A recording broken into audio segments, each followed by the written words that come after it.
আমি এখন রয়েছি কুষ্টিয়ার প্রাণকেন্দ্র 5 রাস্তার মোড়ে।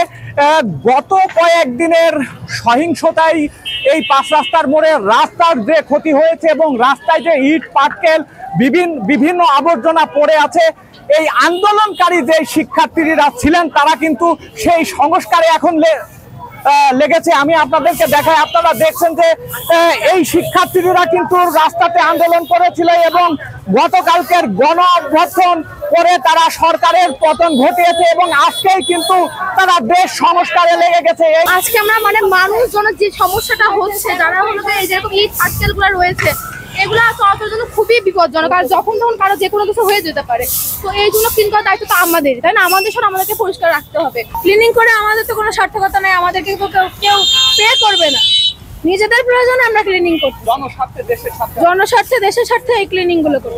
এখন আমাদের তো এটা দায়িত্ব, যদি আমরা আমাদের যান বাঁচাতে যদি কোনো ক্ষতি করে থাকি রাষ্ট্রের, তাহলে আমাদেরই দায়িত্ব সেটা জনগণের জন্য পরিষ্কার করে রাখা।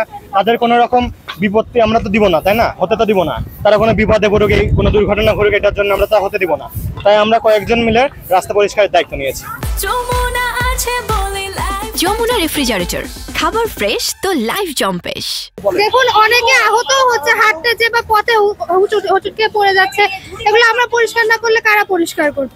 আমাদেরই উচিত আগায় আসা। আপনাদের যে গণ অভ্যুত্থান সার্থক হয়েছে, এই বিষয়ে আপনাদের অভিমতটা কি? আমাদের স্বাধীনকে আসলেই হয়েছে? এই যে এভাবে চিপাই মানুষটা মারা হচ্ছে, এটা কি আসলে স্বাধীন বলা যায়? আপনারাই বলেন, অবস্থা খারাপ, এটাকে স্বাধীন বলা যায় না। আমরা একটা স্বাধীন সুষ্ঠু রাষ্ট্র চাই, সমাজ পরিষ্কার একদম পরিচ্ছন্ন, এবং মানুষদেরও আমরা ভালো মানুষ চাই, যারা নিঃস্বার্থভাবে দেশের জন্য কাজ করবে, দেশকে ভালোবাসবে।